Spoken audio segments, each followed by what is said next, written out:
Vamos,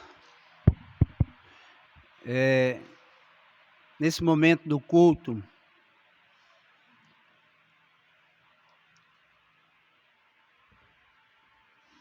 eu costumo dizer que é o momento mais importante que nós temos no culto ao Senhor. Por que é o momento mais importante? É porque é o momento em que você vai ouvir a palavra de Deus. Não é o momento mais importante para Deus, porque todo culto é o Senhor, mas é o momento mais importante para a sua vida, porque é o que pode mudar a sua vida, é o que pode realmente fazer uma transformação, pode fazer com que a sua vida ela seja mudada a partir daqui. Então nós vamos curvar nossas cabeças mais uma vez e você vai fazer uma oração. Senhor, fale comigo para que haja uma mudança na minha vida para a glória do teu nome. Não é para que você faça algo que vai agradar a Deus, não é isso. É para que mude a sua vida para a glória do nome do Senhor. Vamos orar. Pai amado, nós queremos lhe agradecer por esse instante em que nós vamos ouvir a tua palavra. Agradecer, ó Deus, porque o teu Espírito é quem opera no nosso coração, é teu Espírito que nos faz lembrar tudo aquilo que o Senhor tem para falar conosco, é o teu Espírito que realmente trabalha na nossa vida, é teu Espírito que opera e que pode, ó Deus, aplicar essa palavra ao nosso coração. Nós te louvamos, nós te agradecemos e nós te glorificamos e te pedimos que o Senhor fale conosco e que o teu nome seja exaltado nas nossas vidas. Oramos, ó Pai, no nome santo de Jesus. Amém.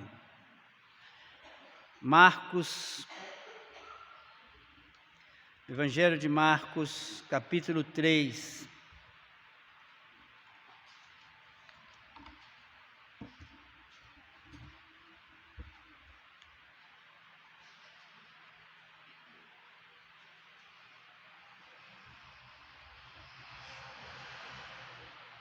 Marcos, capítulo 3, versículos de 1 a 6.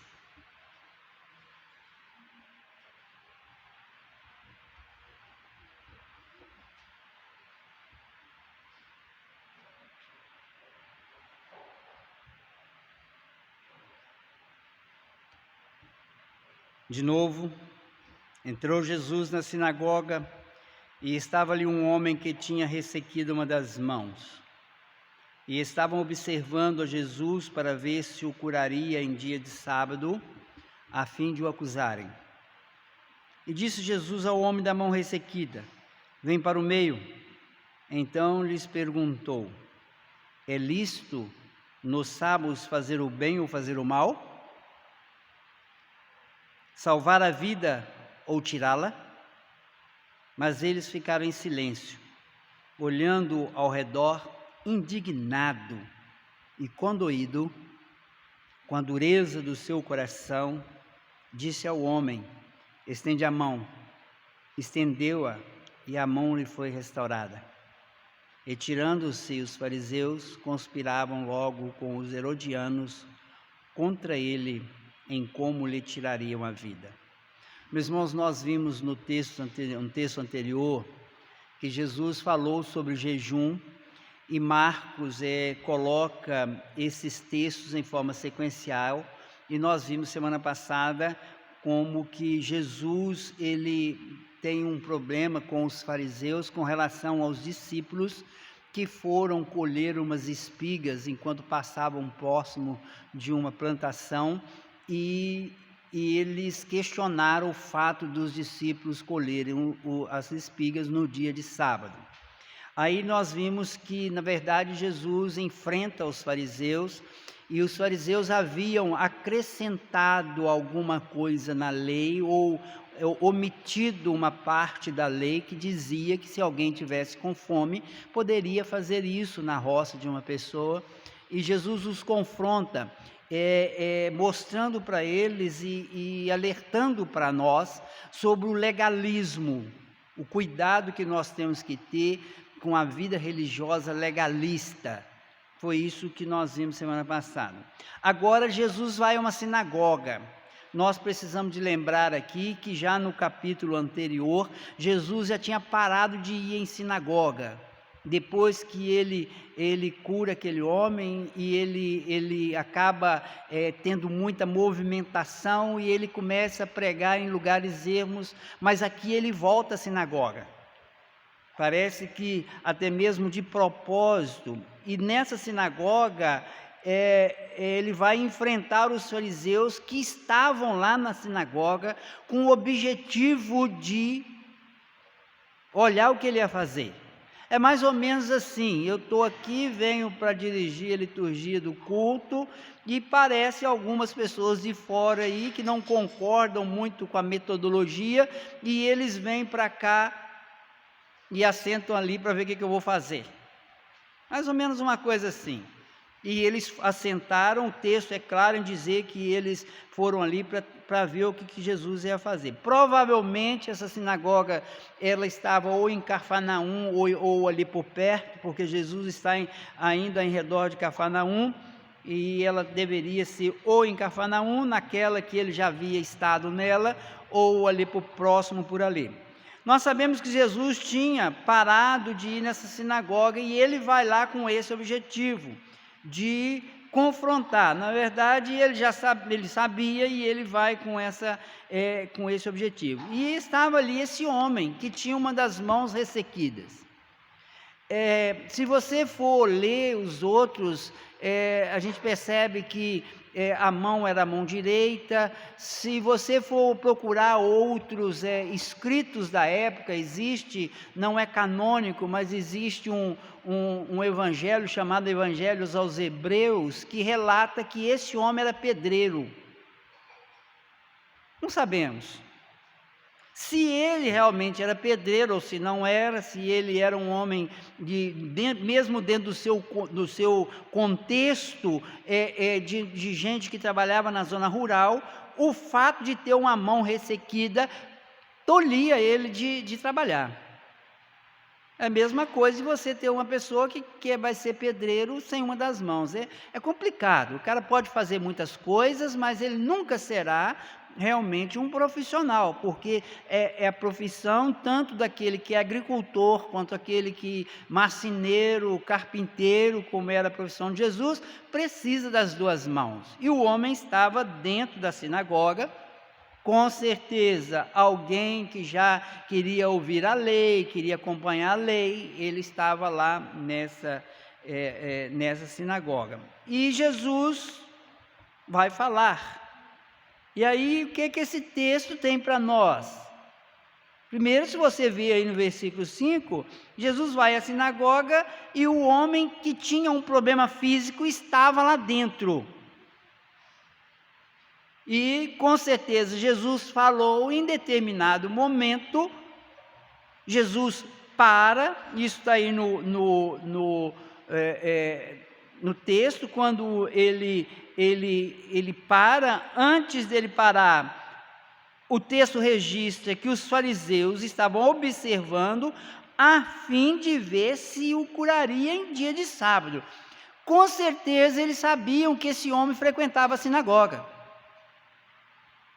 E Jesus indo para a sinagoga, que eles vincularam? O fulano vai estar lá na sinagoga, ele tem a mão ressequida, Jesus vai lá, vamos lá para ver se ele vai curar ele? Porque ele não pode curar aquele homem no sábado. A lei do fariseu dizia que você só poderia curar alguém que estivesse em caso de morte, para salvar a vida da pessoa. Era isso que o fariseu acreditava. Se a pessoa estivesse doente, se você tivesse o remédio na mão, você não poderia dar o remédio para ela, se a doença que ela tinha era algo que poderia tomar remédio no outro dia. Esse era o entendimento do fariseu. Então esse homem não poderia ser, no entendimento do fariseu, ele não poderia ser curado no sábado. Ele poderia ser curado ou na sexta ou no primeiro dia da semana, que para nós é o domingo, no outro dia. No sábado não, por isso eles vão para dentro da sinagoga. Então os fariseus estavam ali com esse objetivo. Quando você chega no versículo 3 e 4, você vai ver que Jesus chama o homem para o meio, ele chama ele para frente. Com certeza ele já tinha falado o que ele tinha que falar, e nesse momento Jesus diz ao homem da mão ressequida: vem para o meio. E quando ele chama o homem para o meio, ele confronta os fariseus. Ele não fala com o homem, ele não pergunta se o homem tinha fé, ele não pergunta se o homem queria ser curado, ele simplesmente ignora o homem. Ele chama o homem: vem cá você, fica aqui. E deixa o homem lá e vira para os fariseus. E questiona os fariseus, e ele se prepara para enfrentar os fariseus. Ele chama o homem com o objetivo único de enfrentar o fariseu. Ele tinha um objetivo: eu vou enfrentar esses fariseus. E aí ele vira para o fariseu e vai dizer para o fariseu, no versículo 4, então lhe perguntou: é lícito no sábado fazer o bem ou fazer o mal? Repare que ele não fala se ele podia ou não curar o homem. Ele não fala isso. Ele não pergunta se ele podia curar alguém, ele não pergunta se o homem tinha fé, ele não pergunta nada, ele só pergunta assim: é lícito fazer o bem ou o mal no sábado? E ele continua: salvar a vida ou tirá-la? Por que ele faz isso? Porque o fariseu, o judeu naquela época, ele vivia na zona rural, atividade rural, e eles salvavam uma ovelha. Se ela caísse no buraco e corresse risco de morte, eles salvavam ela no sábado, porque eles estavam salvando da morte. E ele vira e fala isso: é lícito fazer o bem ou fazer o mal, salvar a vida ou tirá-la? E eles não respondem, eles ficam em silêncio. Por que eles ficam em silêncio? Porque ele coloca eles numa situação que eles não tinham que responder. Se ele falasse: é lícito fazer o bem, Jesus podia curar o homem. É lícito fazer o mal, eles estavam rompendo com a lei. Então eles ficam numa situação que não tinham o que responder. E aí Jesus questiona a forma com que eles não têm como responder. E o texto diz que Jesus fica irado. Os irmãos, está no texto. Mas eles ficaram em silêncio, olhando-os ao redor e indignado. O texto aqui, essa indignação aqui, cuidado, porque você pode fazer uma tradução que pode perigosa, mas seria você dizer assim: Jesus ficou com raiva. A raiva, muitas vezes, para nós, ela é meio problemática, porque ela às vezes é meio pecaminosa, mas a Bíblia diz que nós podemos irar sem pecar. Então vamos usar aqui a palavra ira. Jesus ficou irado com os fariseus.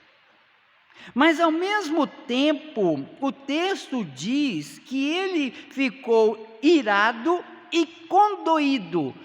Nós não sabemos, não podemos dizer, ele teve um instante de ira e imediatamente depois desse instante de ira, ele sentiu compaixão.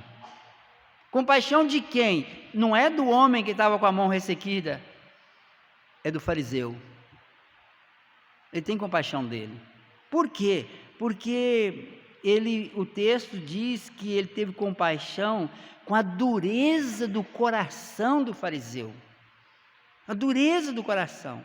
E aí ele diz ao homem: estende a mão, e aquele homem que tinha A mão aqui, o texto no original dá a entender que era uma mão que foi ressecada, atrofiada por um problema de saúde ou por um problema de acidente.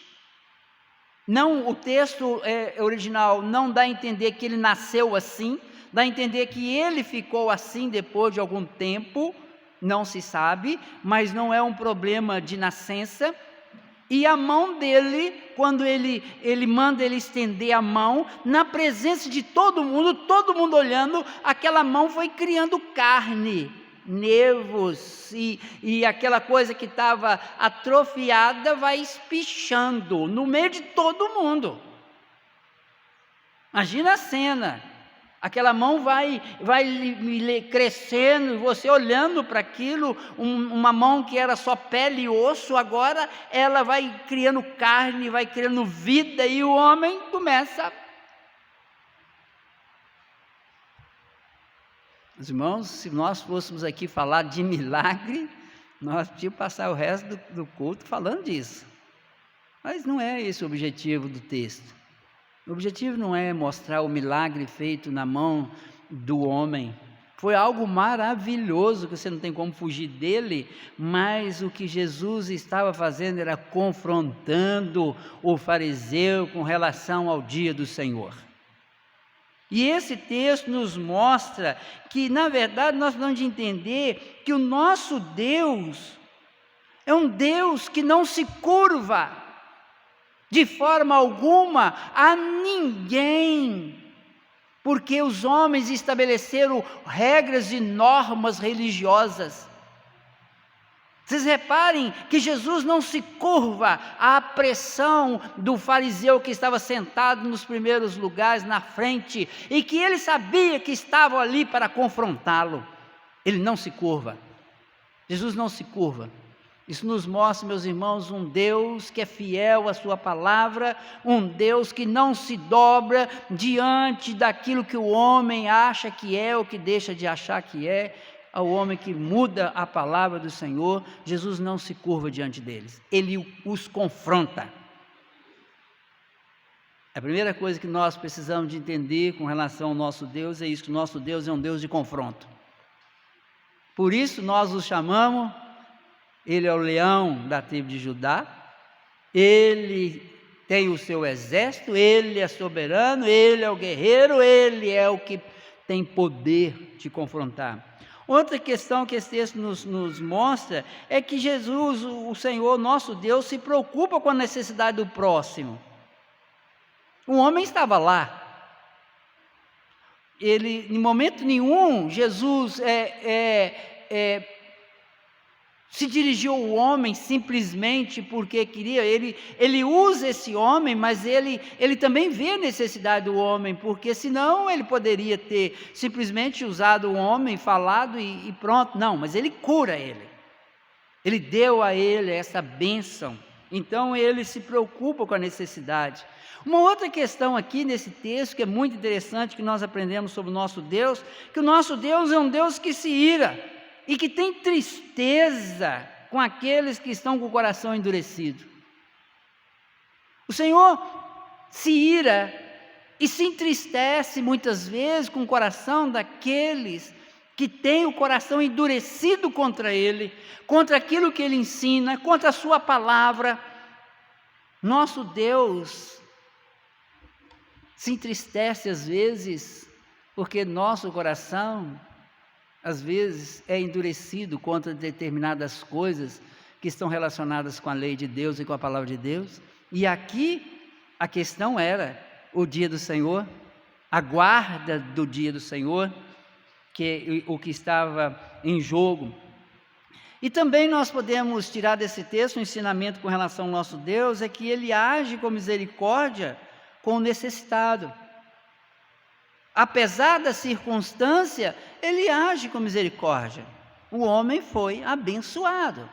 Ele deixou de ser talvez um mendigo que pedia, e agora ele volta a poder cuidar da sua vida, cuidar da sua família e trabalhar.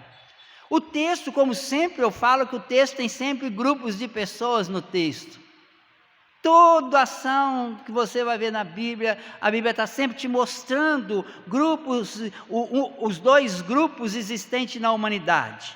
Um grupo resistente a Jesus, um grupo que apenas está ali apenas para ouvir, criticar e tirar conclusões erradas.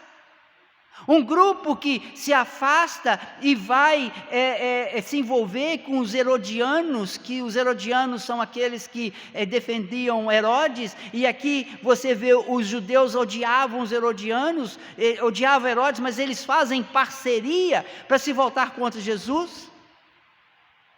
Então essa realidade, ela está aí, pessoas que não admitem, não querem se submeter à palavra de Deus, não querem colocar realmente ser da igreja para estar como noiva do Senhor debaixo da palavra de Deus. Nós encontramos muito isso por aí. E essas pessoas, meus irmãos, que não se colocam debaixo desse domínio do Senhor, elas não têm salvação. Por outro lado, nós temos também aqui um representante do outro grupo, um homem necessitado que ouve Jesus, confia nele, vem à frente e é curado. Esse, quando Jesus o chama, ele levanta e vem. Com certeza, esses fariseus talvez tenham falado com ele depois, você não devia ter ido. Ele falou, mas ele me chamou e eu fui. O que nós temos que fazer com esse texto? Algumas coisas aqui para nós colocarmos em prática, porque a Bíblia, se você não coloca ela em prática, não tem utilidade para a sua vida. Primeira delas, Jesus não aboliu o sábado. Ele não aboliu, porque note que ele pergunta, é lícito fazer uma coisa ou outra? Ele não aboliu. Ele não diz assim, olha, vocês não têm que se preocupar com o sábado, porque a gente pode fazer o que quiser qualquer dia da semana. Não. Ele não faz isso. Ele não aboliu o dia do Senhor. E nós sabemos, porque conhecemos o livro de Atos, conhecemos as cartas, conhecemos Apocalipse, nós sabemos que a igreja primitiva mudou o dia do Senhor do sábado para o primeiro dia da semana, o dia da ressurreição. Nós vamos ver Paulo pregando no primeiro dia da semana, coletas sendo feitas no primeiro dia da semana, Santa Ceia no primeiro dia da semana, não tem como nós fugirmos disso. A Bíblia é muito clara com relação a isso. É muito fácil você achar esses textos. Então, Jesus, ele não aboliu o sábado. A igreja primitiva mostra que a igreja primitiva guardava o dia do Senhor como domingo, mas Jesus faz uma reinterpretação do dia do sábado.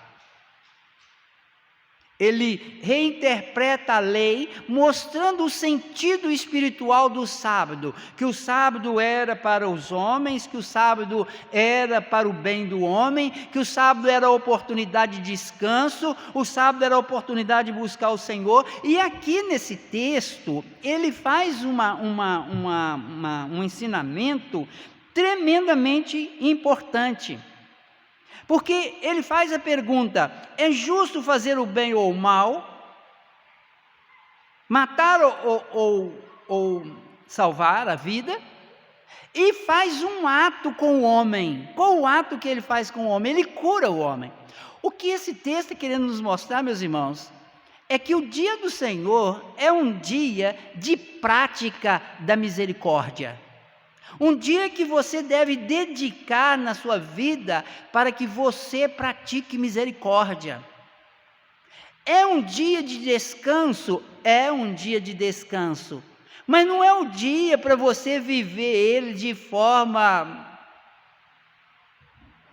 parado. Você pode descansar? Pode, e você vai descansar dos demais atividades suas da semana, do seu dia a dia, praticando a misericórdia. Esse é o problema que às vezes nós não fazemos. Nós às vezes transformamos o dia do Senhor num dia em que nós queremos aprender da palavra, onde nós viemos na escola dominical, devemos fazer isso porque é o dia do Senhor, devemos sim estar aqui todo domingo para aprender da palavra de Deus. É um dever nosso para aprender sobre o nosso Deus, Mas também devemos dedicar tempo para a nossa oração e dedicar tempo para a misericórdia. O que é fazer a misericórdia? É quando você vai visitar uma pessoa que está necessitada, quando você vai visitar uma pessoa que está frio na fé, e você vai lá e ora com ela. Uma pessoa que está com um membro da família doente, alguém que está para resolver um problema muito sério, alguém que vai fazer um exame, que vai fazer um tratamento, alguém que perdeu um ente querido, ou um simples família que ganhou uma criança num ato de misericórdia de Deus, está tudo bem, você vai lá orar com ela. Orar com um irmão que tem muito tempo que você não ora. Ou seja, o dia do Senhor é o dia que nós podemos praticar um ato de misericórdia. E se você for ler lá nos nossos símbolos de fé, você vai ver que isso é ensinado por toda a Bíblia. Basta você ler, procurar, que você vai achar, tanto na Confissão de Fé de Westminster, quanto nos catecismos, você vai achar os textos todos lá, que o dia do Senhor é um dia que nós devemos dedicar à adoração, dedicar à nossa edificação espiritual, dedicar a atos de misericórdia, e cuidado, porque às vezes nós encontramos igrejas que se adaptam aos seus trabalhos para facilitar o dia dos membros terem um dia de lazer. Meus irmãos, não tem condições. Eu conheço igreja que pegou a escola dominical, passou para 6 horas da tarde, tem uma escola dominical de 6 às 7, 7 depois das 7 culto, tem tudo junto para que os membros possam ir para a lagoa. Meus irmãos, não é assim. O dia do Senhor não é para o seu lazer, é para você fazer atos de misericórdia. E mais uma vez Jesus está quebrando esse legalismo do fariseu. Então nós vemos no Evangelho de Marcos esses 2 textos que tratam do dia do Senhor. Um que mostra o cuidado que devemos ter com o legalismo, que nós devemos tomar cuidado com isso, de não ultrapassar a lei, e o outro que deixe de fazer o que tem que ser feito. Esse texto de hoje nos mostra que o fariseu deixava de fazer o que tinha que ser feito. O quê? Agir com misericórdia. Então nós precisamos de repensar o dia do Senhor na nossa vida. Nós precisamos de repensar isso. Nós precisamos de restaurar algo que nós perdemos a partir da reforma, que é o zelo com o dia do Senhor. Saber que o culto do dia do Senhor é um culto diferente. Por quê? É o culto que nós fazemos nesse dia específico e que nós não podemos abandoná-lo, e saber que esse dia é um dia que nós devemos dedicar ao Senhor. Que nesta noite você possa refletir sobre isso, questionar isso e se posicionar melhor no dia do Senhor, e que o Senhor esteja nos abençoando. Nós vamos passar para a nossa ceia. Eu quero chamar